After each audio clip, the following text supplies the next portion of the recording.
Third pace. What if I told you creativity in business isn't the same as creating art? Today, we're diving into the art and science of organizing creativity within your own marketing strategy. Learn how to harmonize chaos and order to tell super compelling brand stories on this episode of Content on the Go. Hey everyone, I'm Darren Lake and welcome to Content on the Go, a podcast by Podpaste. Each episode, we answer questions or talk about one specific idea to help you market your business or brand better.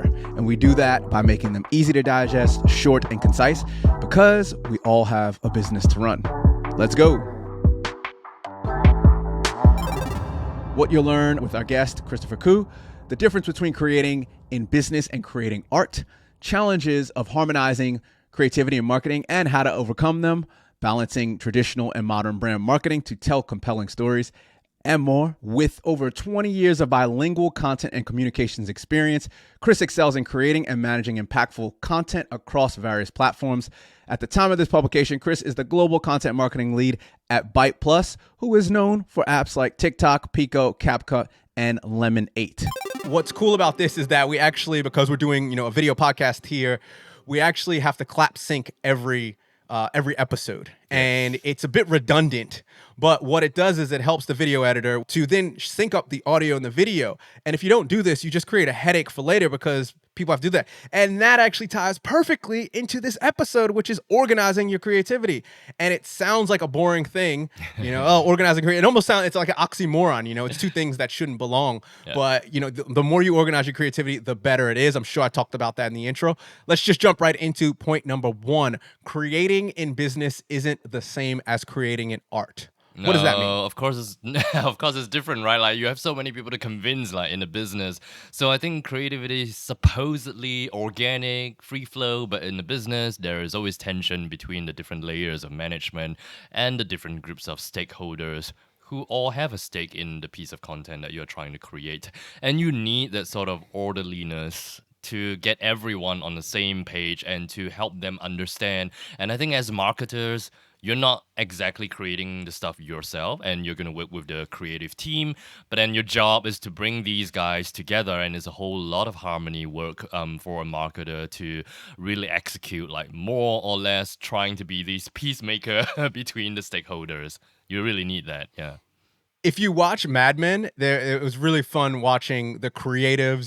They were these 25-year-old artsy smoking, weed and just being like, oh yeah, I'm super, progressive and liberal. And they were always fighting against the board members and CEOs. And Don Draper was this middle ground, between creative and, the clients and all that. So that was really fun. And I think that's a good example. So, go watch Mad Men, put that in the show notes for you, whatever streaming and you know what's service interesting about Don Draper? That he is a creative person himself. Right. Extremely. And he leverages off that creativity. And if it's just purely a marketing or an accounts person, I think he would have a hard time, trying to gather all these guys and in the agency back in the 60s who don't really know exactly what's going on out there. But, today is so different. Everybody has access to social media and to all these different kinds of things that we're seeing on our screens, and more or less people have an idea of what it means, but it requires the marketer to really articulate the stories that they're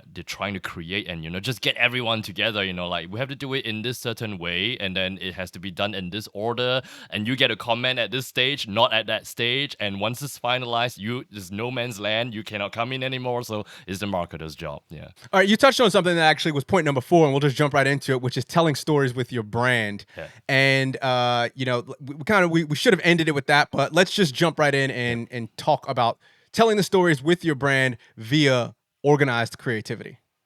So I think everybody has to get on that page first. What are we trying to say? What are we trying to tell our audience? And, different stakeholders might have an opinion about how the messaging might work. Say, maybe the product guys would just want to focus on how this product works for the customer. Like, they don't really care about the fluffy thing, the quote-unquote fluffy thing that you're going to create.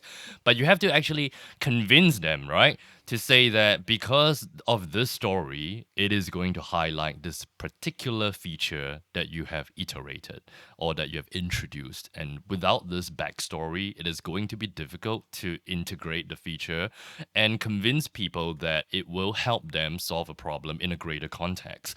And then the management might just look at the big picture and say, oh, I need to have this influencer. I want to have this celebrity in the video. And then it's your job again to say that I don't think we need this person in this story because so and how he or she is going to convince the audience and how do they relate to this person, and that's your job about harmonizing everyone and telling brand stories even just internally to all these different stakeholders first before we all can say yes, this is finally the story that we want to tell our audience. So there's a lot of brand storytelling internally versus externally as well. Good point. Let's jump right into, the second point. We're going kind of going back and forth here, which Yeah. is the marketing challenges of syncing up creativity and the harmony between that. And can you expand a bit more on that, because that is really, really challenging. It's this whole suits versus the creatives. So and also syncing up the storytelling and syncing up when certain things are going to go in place in the marketing calendar and the content calendar.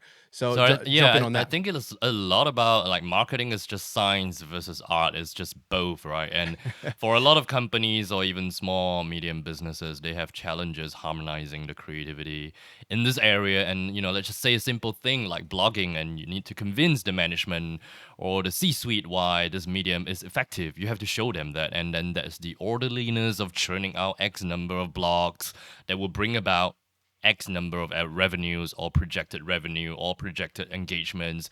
But you need to to tell the management to say, we need to let the creative guys wrap these things, with the aesthetics, and basically to find a nice rapper, because we're not the ones who is going to come up with the present rapper, right? We can do the math and we can try to project as much as we can, and we should do that because as marketers you need to look at a marketing funnel and you need to have measurable results, and that's how you try to convince the management of why you want to come up with a certain piece of format in a certain medium. But when that is decided, just let the creative guys do their own thing and just don't meddle with them. Like, this is really no man's land. Like, just let them do their shit. Yeah, and that's we talked about kind of Mad Men, which was the beginning of advertising, which was the 60s. Advertising wasn't a thing back then as far as the modern advertising as we know it. And it's funny because back in the day, a bit of a history lesson, in the 20s and 30s, it was literally the advertising back then was, you need this soap to clean your kitchen. You need this cleaner to clean your kitchen. It was like, okay, I'll buy that. That was advertising back then in the 20s and 30s. And then, I'm going to hack this up. I won't even say who invented advertising and all this stuff. But in the 60s, there was a shift, and that's how ad agencies started getting a thing. Mad Men is the Madison Men. They actually came up with that because they were Madison Avenue in New York. They came up with that phrase themselves. It's hilarious that they kind of coined their own phrase of themselves, the Mad Men. And that's when it really became more about the psychology and the wants and needs, and you working backwards with the problem solving. That's advertising. Advertising sits under marketing, so they kind of are one and the same. Marketers are really marketers are really quick to say I'm not in advertising, because they're like, I don't do that advertising thing. I'm a marketer, I've got a bit more clout and a bit more But back in the 60s, when it's not pervasive, people are working harder to think about stories and not just following trends and formats and templates like we do today. So I feel like there's a lot of authenticity and originality from the agencies back then, when obviously a lot of ideas were not used up yet, but they worked really, really hard to try to get your attention, and then that's how it became pervasive. Why? Because people love stories. They don't love advertising. They love the stories that the agencies are churning out, at the brands that are churning out, and the creativity, the immersiveness. And now we're going back to the village days. It's just back in the village days again. Yeah, especially with social media. And again, this is to our last point, which is traditional versus modern brand marketing. And again, we talked about a bit of the history of it. So, back in the day, they were trying to think forward. Now we're going backwards to pre-advertising of word of mouth. And, if your product is so good, and I love Elon Musk, he's like, I don't, he doesn't pay any money on advertising. He's got great marketing campaigns, but he doesn't pay for advertising. You won't be scrolling through Instagram and find a Tesla ad because one, the product is so damn good that everyone's talking about it. Like Yeah. everyone's going, yo, this car is dope, and then there was they couldn't make them fast enough. So there was actually a scarcity. So they were becoming rare, they were rare at a point, and it's like, I want that Tesla. And then the Model 3 came out. So tell me a bit more about your opinion on traditional versus modern brand marketing, because you say that there is tension between the two, right? Yeah, there's tension between the two, definitely. I think for a lot of businesses today, whether you're a big or a small, medium business, and the problem is a lot of traditional marketers just want to focus purely on the brand artifacts. Like they go to an agency and they would pay for the playbook. And I'm always wondering, like, shouldn't this be done by the brand themselves? Hiring an art director, which is like the most basic thing today. If you are a bigger brand, or even as a small medium brand, you want to hire someone who believes in your story, right? And a lot of traditional marketers, they are focusing on these brand artifacts like the tone of voice, the language, the playbook, the whole brand labeling.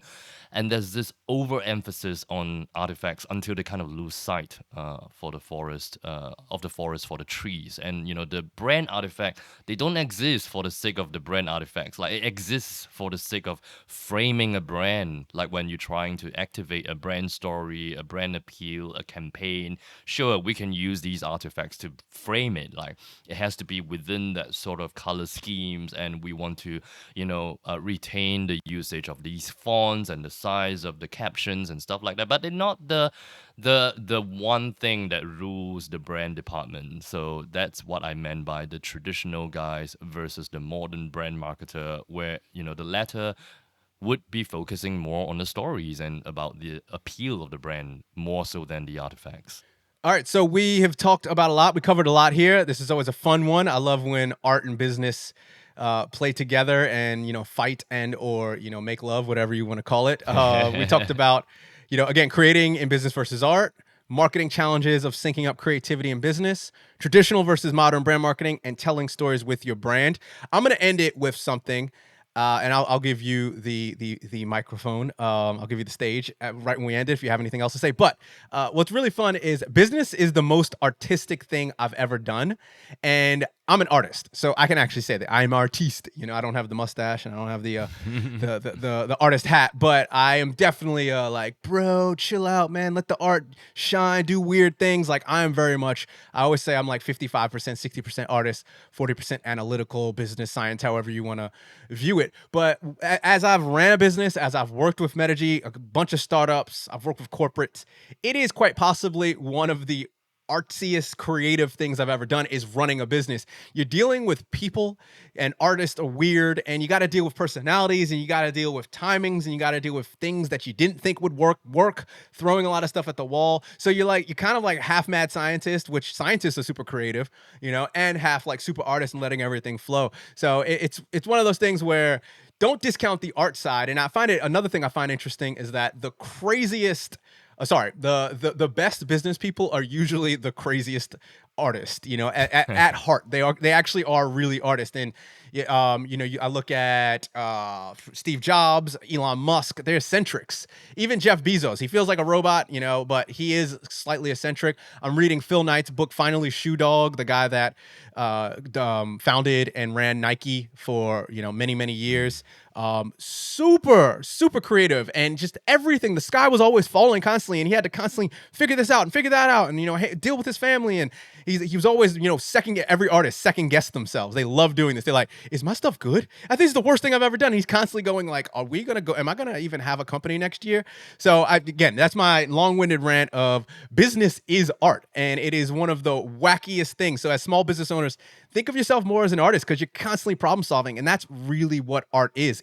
It's micro problem solving. That's when you're making a song, you're trying to figure out how to go from this point to that point and this, how to get the chorus and the verse and then that instrument, the guitar to sync up with the vocal. It's just micro problem solving. That's all creating is. And that's business. Do you have anything more to add to that? Here's to the crazy ones. From Podpaste, you've listened to Content on the Go. Again, I'm Darren, and Podpaste hopes you found more insights and tips into your business or brand. If you've liked what you heard, please share a link with other businesses or marketers if you think they would get something from this. And for a limited time, we are offering 2 special services for people. The first is aimed at businesses that have never done podcasting and want to try it out before committing to a full series. Think Try Before You Buy, where we will edit and repurpose a podcast episode into 10 pieces of content for you for only $95. That's 82% off our normal rate. But if you already have a podcast going, we'd love to edit an episode for free for you or repurpose it into 10 pieces of content to show you what is possible.